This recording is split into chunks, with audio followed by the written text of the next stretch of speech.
उसको गुस्सा आता है। बहू, ममता बहू कहाँ हो? लेकिन सारे दिन की थकी बहू को ऐसी नींद आती है जैसे किसी ने भांग की गोली खिला दी हो। वो तो नहीं उठती। उठकर आ जाता है बेटा। क्या बात है अम्मा, काहे चिल्ला रही हो? अरे सो जाओ ना, सुबह की थकी है बहू। वो सो रही है, जोर से बोलोगी तो नींद खुल जाएगी उसकी। माँ को गुस्सा आ जाता है। फिलहाल तो सो जाती है, लेकिन मन ही मन ढेर सारा जहर बहू के लिए भरा होता है।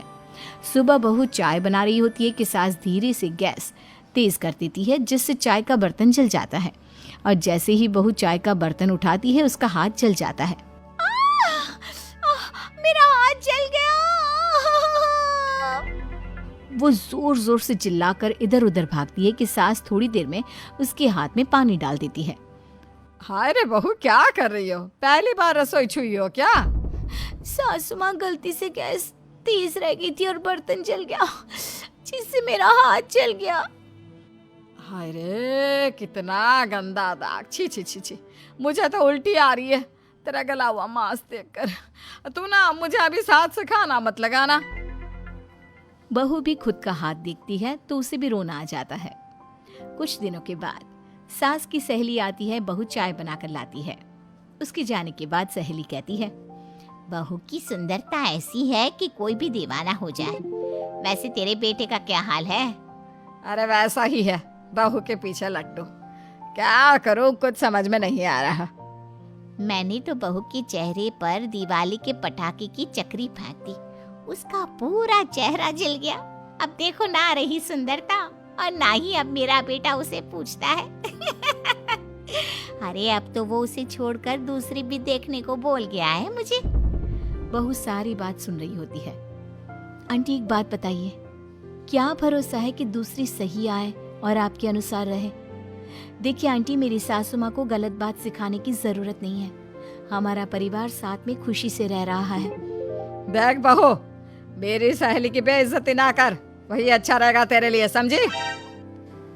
बहू नहीं मानती है। वो बार बार उनकी सहेली को घर से निकल जाने को कहती है। तभी सास की सहेली पास के चूल्हे से लकड़ी लाकर बहू के चेहरे पर लगा देती है। बहू जोर जोर से रोने लगती है। अरे ये क्या कर दिया? मैंने कहाँ किया, ये तो तूने किया। तू ही नहीं चाहती थी कि बहू बेटे के साथ रहे, भला मैं क्यों करूंगी? मैं तो चली, निपटो अब।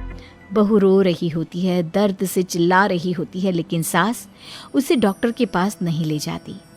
तभी पति आता है। क्या हो गया ममता? ये दाग कैसे लगा? तुम कैसे जली?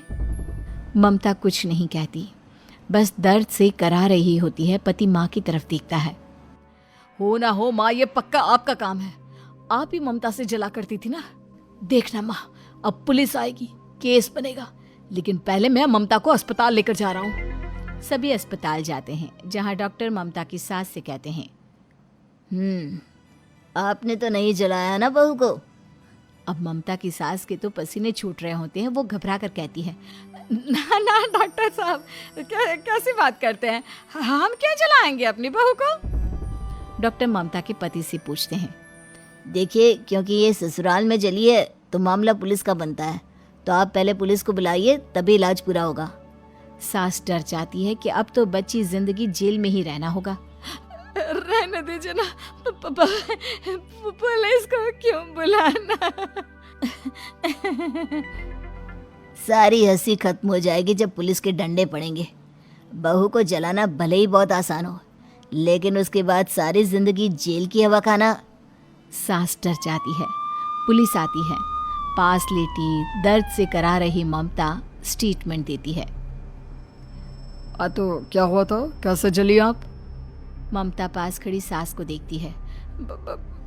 बेटी बताओ, कैसे जल गई तुम? ओए, काका का किरण वाली शाहरुख, चुप, बिल्कुल चुप। सास चुप। सभी इंतजार करते हैं कि ममता क्या बोलेगी। जी मैं खाना बना रही थी, लकड़ी उड़कर मेरे ऊपर गिर गई और मैं जल गई। सास बहू की बात सुनकर रोने लगती है। देखा माँ, कितनी समझदार है ममता। ये चाहती तो, हाँ बेटा, ये चाहती तो मैं आज जेल में होती। मुझे माफ